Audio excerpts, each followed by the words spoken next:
রমজান এমন একটি মাস, যেই মাস বাকি 11টি মাসের তুলনায় সর্বদিক দিয়ে অগ্রগামী। মর্যাদার দিকে বলেন, সম্মানের দিকে বলেন, মাহাত্ম্যর দিকে বলেন, সর্বদিক দিয়ে যেই মাসটা বেশি মর্যাদাশীল সেই মাসটাই হচ্ছে রমজান।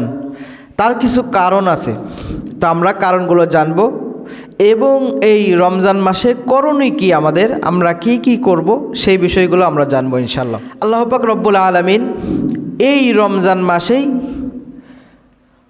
মানুষের মুক্তির দূত কোরআন মাজিদ, কোরআন ছাড়া আমরা মুক্তি পাবো বলেন? কোরআনেই তো আমাদেরকে বাঁচার রাস্তা বলা হয়েছে এবং এই রাস্তা বোঝানোর জন্য রসুলকে পাঠানো হয়েছে। তো আমাদের মুক্তির দূত যেই কোরআন, এই কোরআনকে এই রমজান মাসেই আল্লাহ পাক রব্বুল আলামিন লৌহে মাহফুজ থেকে প্রথম আসমানে বাইতুল ইজ্জাতে অবতীর্ণ করেন। তারপরে ওখান থেকে রসুল্লাহ সাল্লাল্লাহু আলাইহি ওয়াসাল্লামের কাছে আস্তে আস্তে প্রেরণ করতে থাকেন এই কোরআন মাজিদ, যেটা আমাদের হেদায়েতের জরিয়া, মাধ্যম। তো আল্লাহ কি বলেন? শাহরু রমাদানাল্লাযী উনজিলা ফীহিল কুরআন, শাহরু রমাদান, রমজান মাস, আল্লাযী উনজিলা ফীহিল কুরআন, যেই রমজান মাসে আমি কোরআন মাজিদ অবতীর্ণ করেছি, হুদাল লিন্নাস, মানুষের হেদায়েতের জন্য। কিসের জন্য? মানুষের হেদায়েতের জন্য কোরআন মাজিদ অবতীর্ণ করা হয়েছে। আজকে তো আমরা কোরআন মাজিদকে কি মনে করি? ভিক্ষার একটা মন্ত্র মনে করি। সমাজে এটাই চলে, দেখেন রাস্তায় দাঁড়িয়ে থেকে যখন কালেকশন হয় তখন কোরআন মাজিদ তেলাওয়াত করে। ফকির যখন আমাদের কাছে ভিক্ষার জন্য আসে তখন কি করে? দেখবেন সূরা ফাতিহা পড়তেছে, পড়ে ভিক্ষা চাচ্ছে, দে মা দে, আল্লাহর রাস্তায় 2টা ভিক্ষা দে, এরকমই তো করে। তাহলে কোরআনকে আমরা ভিক্ষার পাত্র বানাইছি, অথচ কোরআন হচ্ছে মানুষের হেদায়েতের একটা মাধ্যম। এই কোরআনকে যে আঁকড়ে ধরতে পারবে সে হেদায়েত পাবে। অথচ আফসোস, আমরা কোরআন পড়তেই জানি না। আমল তো দূরের কথা, কোরআন পড়তেই জানি না। এই যে রমজান মাস যাচ্ছে, কে কতটুকু গুরুত্ব দিচ্ছেন বলেন? যে কোরআন আমাদের হেদায়েতের মাধ্যম, এই কোরআন আমার আপনার জন্য সুপারিশ করবে আল্লাহর দরবারে। কোরআন আমার আপনার জন্য সুপারিশ করবে।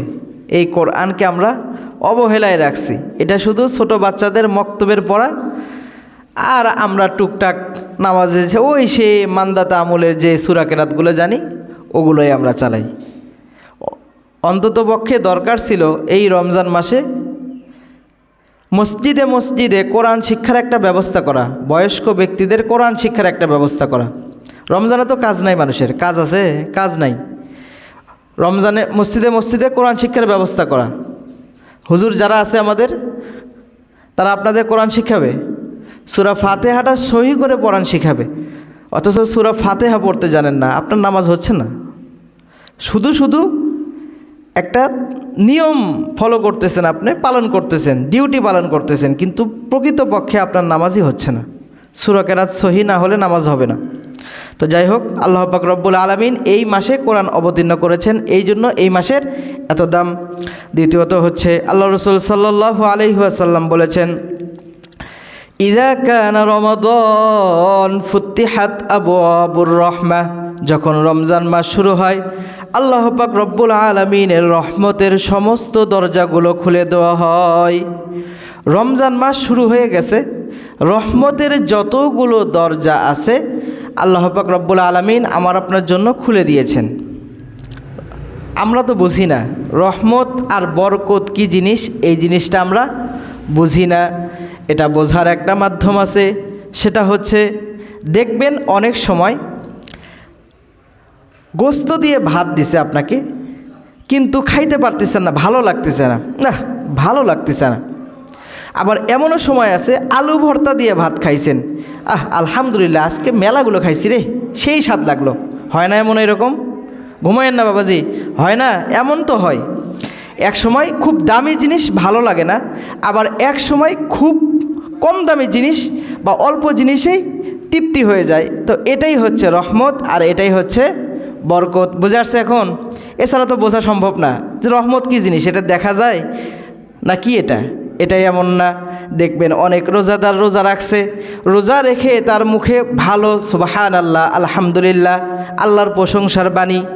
সে বলে বেড়ায় না আজকের রোজা লাগছে, আজকের রোজা সেই লাগছে রে, যে রোদ উঠছে আজকে, গলা শুকে যাচ্ছে, টুটি শুকে যাচ্ছে, আমাদের বগুড়ার ভাষায় টুটি শুকে যাচ্ছে, গলা শুকে যাচ্ছে, আজকের রোজা খুব কষ্ট হচ্ছে আজকে, বলে না এরকম? তাহলে বুঝতে হবে ওই ব্যক্তিদের আসলেই রোজা রাখার কোনো মন মানসিকতা নাই। কারণ রোজা যদি সে রাখতো তাহলে তার এই সমস্যাটা হতো না, তার মধ্যে রহমত আর বরকত আসতো, এই রোজার কষ্টটা তার জন্য কষ্ট মনে হতো না, তখন ভালো লাগতো। আলহামদুলিল্লাহ, আল্লাহ কত মানুষ রমজানের আগে মারা গেল, আমাকে যে রোজা রাখার তৌফিক দান করেছেন সে আল্লাহর দরবারে শুকরিয়া, ভালো লাগতো। সারা 11টা মাস তো শান্তি করলামই, রোজার একটা মাস আল্লাহর জন্য ব্যয় করি, একটু কিছু ইবাদত করি, এই রকম মনে হতো। তাহলে বুঝতে হবে এই কথাগুলো যার মনে হয় তার জন্য সমস্ত রহমতের দরজা আল্লাহ কী করেছেন? খুলে দিয়েছেন। এটা আমার কথা নয়, রসুলের কথা। দ্বিতীয় আরেকটা কথা হচ্ছে, যখন রমজান মাস শুরু হয় তখন আমাদের চিরশত্রু ইবলিসকে কি করা হয়? শৃঙ্খলাবদ্ধ করা হয়। আমরা হাদিস থেকে শুনি, قال رسول الله صلى الله عليه وسلم إذا دخل رمضان فتحت أبواب الجنة وغلقت أبواب النار وسلسلة الشياطين।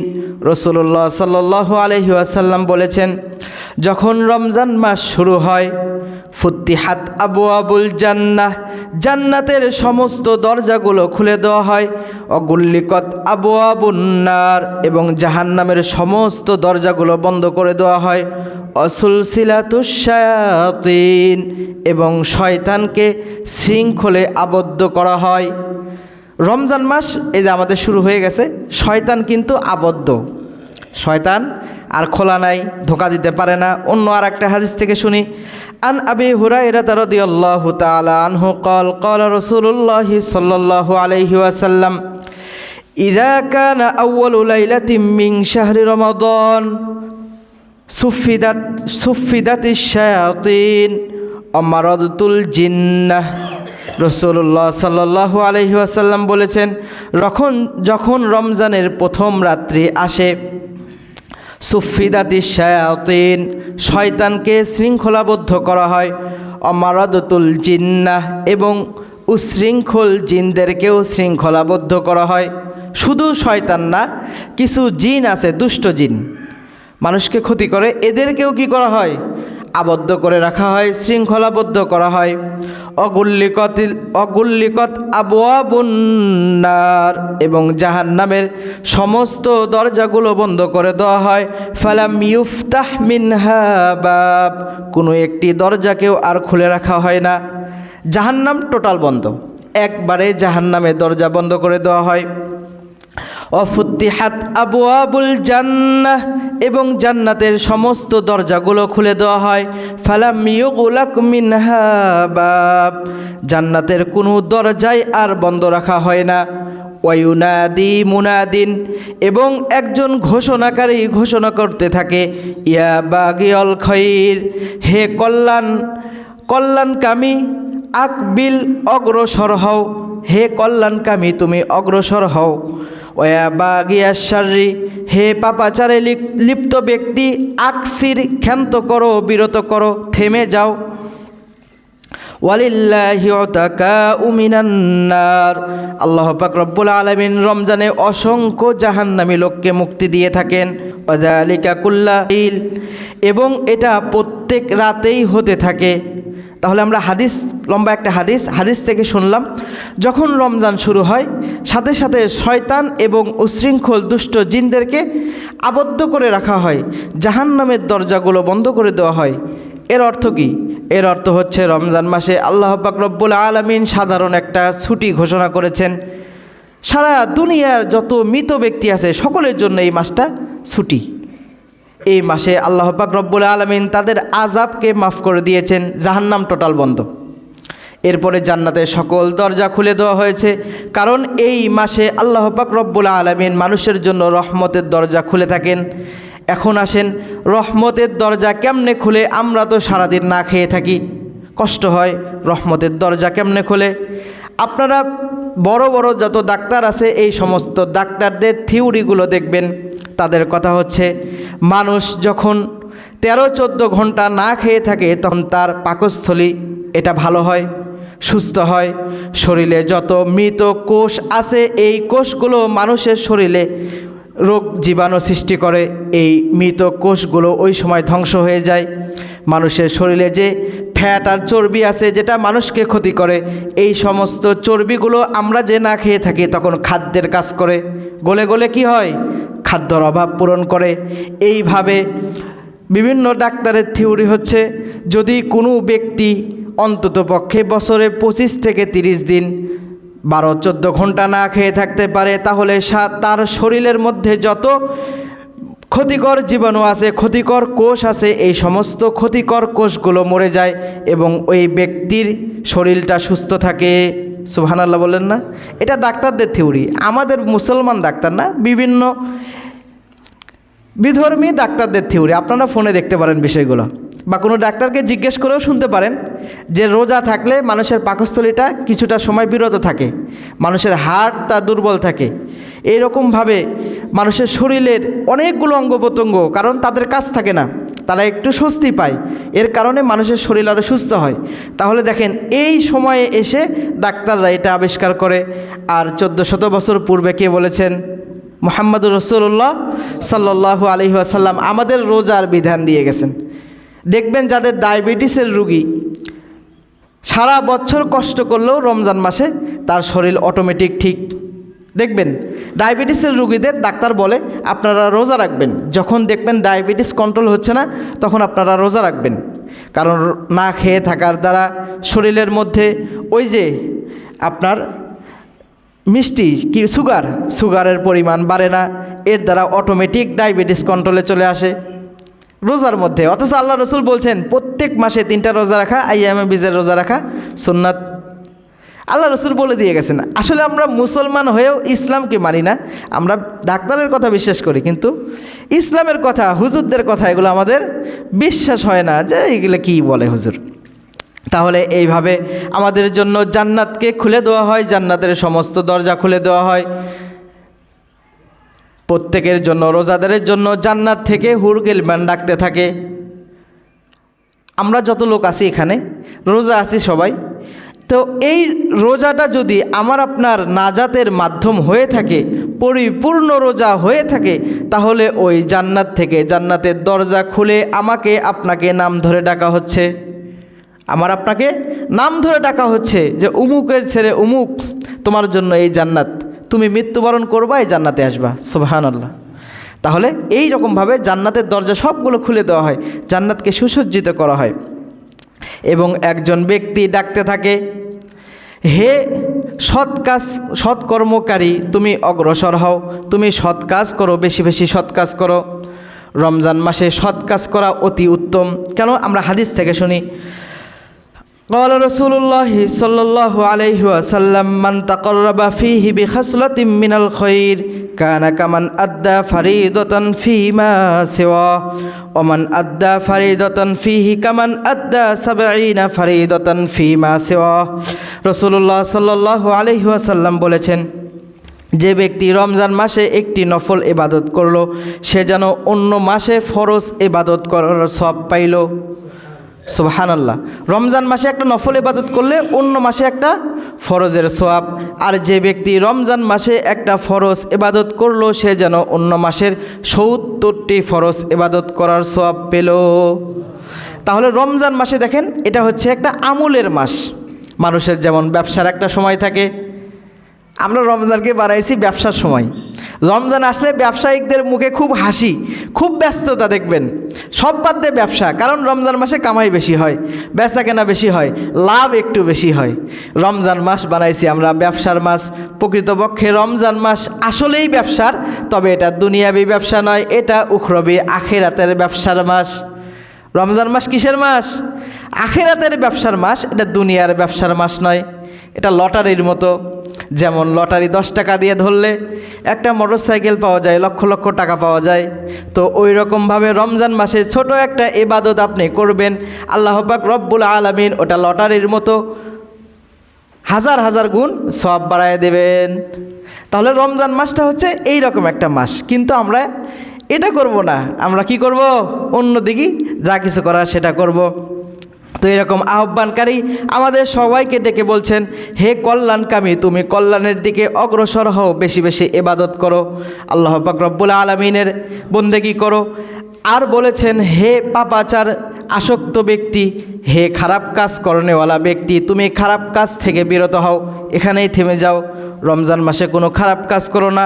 এটা যেহেতু আল্লাহ পাক রব্বুল আলামিনের নিকটে অতি দামি একটা মাস, এবং এই মাসেই আল্লাহ পাক রব্বুল আলামিন অধিক থেকে অধিক বান্দাকে মাফ করে থাকেন।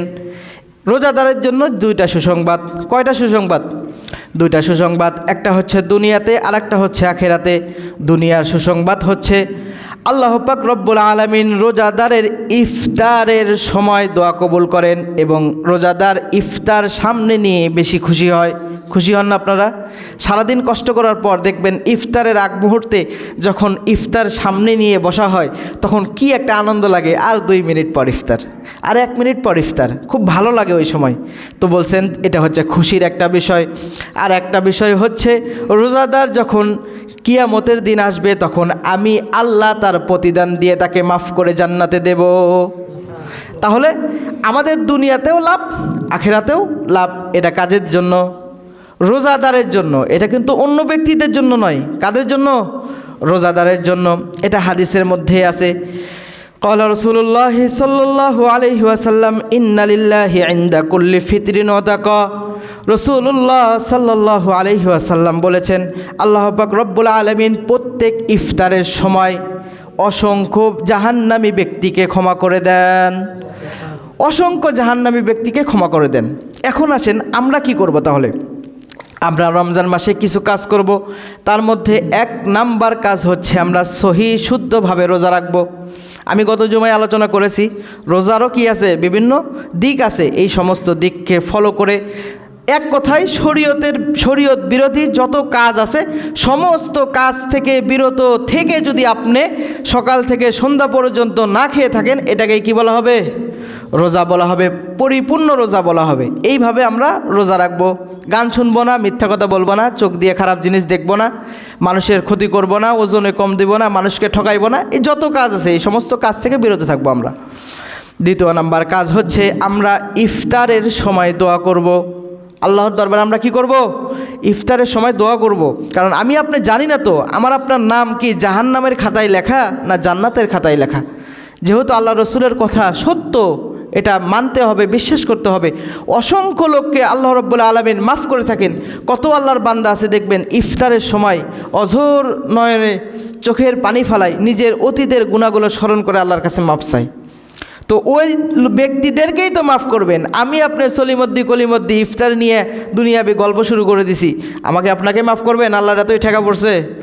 একটা মাধ্যম তো দরকার। এই জন্য ইফতারের আগ মুহূর্তে সব থেকে উত্তম হয়, যেহেতু আপনি পরিবারে ইফতার করবেন, পরিবারের সমস্ত সদস্যদেরকে নিয়ে আপনি যেই হন না কেন, আপনি হাত তুলে আল্লাহর কাছে 2টা দোয়া করবেন। সবাইকে নেবেন, আপনার স্ত্রীকে নেবেন, আপনার সন্তান মেয়ে সবাইকে নেবেন, নিয়ে আল্লাহর দরবারে হাত উঠাবেন। আল্লাহ, অনেক গুনাহ খাতা করছি, আল্লাহ মাফ করে দাও। আপনি বাংলা যেতে পারেন, আপনার মনের যে কষ্ট, আল্লাহ আমার সংসারে বরকত দাও, আমার ছেলে মেয়েকে হেদায়েত দান করো, স্ত্রীকে হেদায়েত দান করো, আমাকে হেদায়েত দান করো। এরকমভাবে দোয়া করা যাবে না? আপনার পরিবারকে নিয়ে করবেন। আপনি একদিন করবেন, আপনার ছেলেকে একদিন দিবেন, মেয়েকে একদিন দিবেন, স্ত্রীকে একদিন দিবেন। এতে করে পরিবারের মধ্যে রহমত আর বরকত আসবে, অশান্তি দূর হবে, আল্লাহ আপনাকে মাফ করে দেবে। এটা একটা কাজ। আর একটা কাজ হচ্ছে আল্লাহ রসুল সাল্লাল্লাহু আলাইহি ওয়াসাল্লাম বলেছেন, আহাব্বুল কালামি ইলাল্লাহি আরবাউন। আল্লাহ পাক রব্বুল আলামিনের নিকটে 4টি কালাম, 4টি শব্দ বেশি প্রিয়। সুবহানাল্লাহ, আলহামদুলিল্লাহ, লা ইলাহা ইল্লাল্লাহ, আল্লাহু আকবার। এই 4টা তাসবিহ আমরা বেশি বেশি পড়ব। সারাদিন তো এমনি কত কাজের মধ্যে ঘুরে বেড়াই, এই তাসবিহগুলো আমরা পড়ব। সুবহানাল্লাহ, আলহামদুলিল্লাহ, লা ইলাহা ইল্লাল্লাহ, আল্লাহু আকবার, এই তাসবিহগুলো আমরা বেশি বেশি পড়ব। অন্য আর একটা হাদিসে আছে আফজলুজ জিকরি তিলাওয়াতুল কুরআন, সব থেকে উত্তম জিকির হচ্ছে কোরআন মাজিদ তেলাওয়াত করা। আমরা যারা কোরআন মাজিদ তেলাওয়াত পারি, আমরা রমজান মাসে একটা সময় করে নিব, রুটিন করে নিব, তেলাওয়াত করব। যদি না পারেন বা ভুলে গিয়ে থাকেন, আমাদের হুজুর আছে, হুজুরের সঙ্গে যোগাযোগ করে এখানে কি করবেন, আধা ঘন্টা 1 ঘন্টা সময় দেবেন। বাবাজি, জীবনটা তো শেষ, দেখতে দেখতে দেখেন জীবনের হায়াত কতটুকু চলে গেছে, বিগত হয়ে গেছে, আর আছে কতটুকু। এই রমজান মাসে মানুষের কাজের চাপও একটু কম। এই সময়টা যদি আপনি ইবাদতের মধ্যে ব্যয় করতে না পারেন, তাহলে আপনার মতো কপাল পরা আর হতভাগা কেউ নাই দুনিয়াতে। এই জন্য আপনারা নিজেরাই নিজেদেরকে সংশোধনের চেষ্টা করবেন, এটা অন্য কেউ করে দিবে না। হুজুর তো এখানে বলে যাবে, বলনেওয়ালা বলে যাবে, আপনারা শুননেওয়ালা শুনে গেলেন। লাভ হলো কার? 2 চোখ বন্ধ হলে তখন বুঝে আসবে কার লাভ আর কার ক্ষতি, এটা আপনাদের বুঝে আসবে তখন। তো এই একটা কাজ করব আমরা রমজান মাসে, কি করব? বেশি বেশি সুবহানাল্লাহ, আলহামদুলিল্লাহ, লা ইলাহা ইল্লাল্লাহ, আল্লাহু আকবার, এই জিকিরগুলো আমাদের জবানে জারি রাখবো, সময় করে কোরআন তেলাওয়াত করব। এরপরে আর একটা কাজ হচ্ছে আমরা রমজান মাসে ইফতার করাবো। কি করাবো? ইফতার করাবো। সালমান ফারসি রাদিয়াল্লাহু তাআলা আনহু থেকে বর্ণিত, রাসূলুল্লাহ সাল্লাল্লাহু আলাইহি ওয়াসাল্লাম বলেছেন, যে ব্যক্তি কোনো রোজাদারকে ইফতার করায়, আল্লাহ পাক রব্বুল আলামিন তার গুনাহ খাতা মাফ করে দেন, তাকে জাহান্নাম থেকে মুক্তি দান করেন এবং তাকে ওই রোজাদারের মতো সওয়াব দান করেন, কিন্তু ওই রোজাদারের সওয়াব থেকে কোনো কমতি করা হয় না। সাহাবায়ে কেরাম জিজ্ঞেস করলেন, ইয়া রাসূলুল্লাহ, আমাদের সকলের তো এমন সামর্থ্য নাই যে আমরা মানুষকে ইফতার করাবো। রসুল বললেন, যদি দুধে পানি মিশ্রিত করা দুধ 1 কাপ দিয়ে ইফতার করাও, অথবা একটা শুকনা খেজুর দিয়ে ইফতার করাও, অথবা 1 গ্লাস ঠান্ডা পানি দিয়ে ইফতার করায়, সেও এই পরিমাণ সওয়াব পাবে। আর যে ব্যক্তি কোনো বান্দাকে তৃপ্তি সহকারে ইফতার করাবে, আল্লাহ পাক রব্বুল আলামিন তাকে কিয়ামতের দিন হাউজে কাউসার থেকে এমন পানি পান করাবেন, যেই পানি খেলে জান্নাত পর্যন্ত তার আর কোনো পিপাসিত হবে না, তৃষ্ণা লাগবে না। বুঝছেন? তাহলে ইফতার করানোর অনেক বড় একটা সওয়াব আছে, এটা রমজান মাসের সওয়াব। হ্যাঁ, মনে করতে পারেন হুজুর এটা কি দাওয়াত খাওয়ার ধান্দা করতেছেন নাকি, এটা মনে করতে পারেন। না, এটা নয়। আপনি কাদেরকে ইফতার করাবেন, আপনি যাকে ইফতার করাবেন তার রোজার মতো আপনি একটা কী পাবেন? সওয়াব পাবেন। তাহলে আমি কষ্ট করে রোজা রাখতেছি, এক ভাই কষ্ট করে রোজা রাখতেছে, আপনি তাকে ইফতার করালেন, তাহলে সে যে সারাদিন না খায় আছে, আপনি তাকে ইফতার করেই তার মতো একটা রোজার কি পাইলেন? সওয়াব পাইলেন। ভালো একটা জিনিস না? কিন্তু কাদেরকে খাওয়াবেন? অবশ্যই এটা খাওয়ানোর সব থেকে ভালো মাধ্যম হচ্ছে আপনার আশেপাশের গরিব যারা, তাদের দিকে বেশি লক্ষ্য করবেন। কি করবেন? যারা গরিব তাদের দিকে লক্ষ্য করবেন। প্রত্যেক দিন এমন করবেন, কেউ না কেউ যেন আপনার ইফতারে শরিক থাকে, কেউ না কেউ। আপনার আত্মীয় স্বজন হতে পারে, আপনার বন্ধু বান্ধব হতে পারে, আপনার ব্যবসায়িক কোনো বন্ধু হতে পারে, আপনার কোনো কলিগ হতে পারে, যে কেউ হতে পারে, আপনার আত্মীয় স্বজন হতে পারে, যে কাউকে নিয়ে আপনার ইফতারে আপনি কি করবেন? শরিক করবেন। যাই মাপায় আপনি তার সঙ্গে শেয়ার করে খাবেন। তাতে করে আপনার রোজা কবুল হইল কি না তার কোনো গ্যারান্টি আছে? বরং আপনি ইফতার করানোর দ্বারাই একটা কবুল রোজার সওয়াব পেয়ে গেলেন। তাহলে কাজ না করেই কি পাইলাম? মজুরি পাইলাম। এমন না বিষয়টা? এটা খুব একটা গুরুত্বপূর্ণ বিষয়, এই দিকে আমরা সবাই খেয়াল করব। আর যেহেতু রসুল বলছেন কিয়ামতের দিন সব থেকে বেশি কষ্ট হবে, গলা শুকে যাবে, কাঠ হয়ে যাবে, ওই সময় হাউজে কাউসারের পানি যারা পাবেন তারা কি জাহান্নামে যাবে? তারা অবশ্যই জান্নাতে যাবে। তো আল্লাহ পাক রব্বুল আলামিন তাকে হাউজে কাউসার থেকে পানি পান করাবেন, জান্নাত পর্যন্ত তার কোনো পিপাসা লাগবে না। দুনিয়ার হয়তো আপনার 50 টাকা খরচ হলো, 20 টাকা খরচ হলো, কিন্তু এর দ্বারা আপনি সওয়াবটা পাইলেন কতটুকু, এটা খেয়াল করে দেখছেন? এটা খেয়াল করবেন। এরপর আর একটা আমরা হাদিস থেকে শুনি, ক্বালা রাসূলুল্লাহ সাল্লাল্লাহু আলাইহি ওয়াসাল্লাম, কানান নাবিয়্যা আজওয়াদান নাসি বিল খায়র ওয়া কানা আজওয়াদু মা ইয়াকুনু ফি রমাদান। রাসূলুল্লাহ সাল্লাল্লাহু আলাইহি ওয়াসাল্লাম সমস্ত লোকদের থেকে বেশি দানশীল ছিলেন এবং তিনি রমজান মাসে আরও অধিক পরিমাণে দান করতেন। রমজানের আরেকটা আমল হচ্ছে আমরা বেশি বেশি মানুষকে দান করব।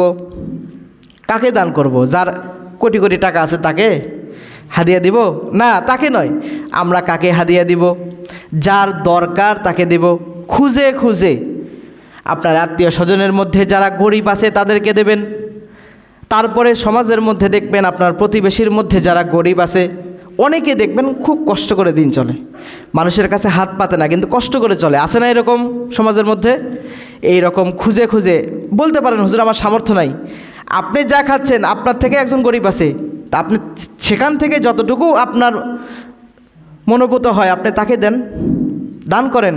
অন্য মাসে দান করলে তো সওয়াব, রমজান মাসে দান করলে আরও কি বেশি সওয়াব। আল্লাহ রসুল এমনিই তো কিছু রাখতেন না কাছে, তারপরেও রমজান মাসে আরও কী করতেন, বেশির থেকে বেশি দান করতেন। এই জন্য আমাদের এটা গুরুত্বপূর্ণ একটা কাজ, আমরা আশেপাশে প্রতিবেশীদের দিকে লক্ষ্য করব। তারপরে বিশেষ করে ভালো ব্যক্তিদের দিকে আমরা লক্ষ্য করব, যারা দিনদার, মুত্তাকি, নামাজি, এই রকম ব্যক্তিদের টার্গেট করব বেশি। বুঝে আসছে আপনাদের? যারা দিনদার, মুত্তাকি, পরহেজগার, এই সমস্ত ব্যক্তিদের কাছে গিয়ে আপনি তাকে হাদিয়া দেন। ভাই আপনাকে আমি 100 টাকা হাদিয়া দিলাম, আপনি তো করলেন দান কিন্তু বললেন কি হাদিয়া দিলেন, সেই ব্যক্তিটা হয়তো খুশি হয়ে গেল, রমজান আমার টাকা দরকার ছিল, দিল। মন থেকে দোয়া, এটা কি দোয়া? মন থেকে দোয়া। এই জন্য রমজান মাসে আমরা বেশি বেশি কি করব? দান করব। তাহলে কয়টা কথা করতে বলছি মনে আছে আপনাদের? বেশি বেশি তসবিহ পড়ব, আমরা অযথা গল্প করে সময় নষ্ট করব না। লা ইলাহা ইল্লাল্লাহ, সুবহানাল্লাহ, আলহামদুলিল্লাহ, লা ইলাহা ইল্লাল্লাহ, আল্লাহু আকবার, কোরআন তেলাওয়াত করব। এরপরে ইফতারের সময় দোয়া করব। করব তো ইনশাল্লাহ সবাই? আমরা সবাই পরিবারের সদস্যদের নিয়ে আজকে থেকেই শুরু করবেন, দেখবেন কত বরকত আপনার পরিবারে হয়। দোয়া করবেন।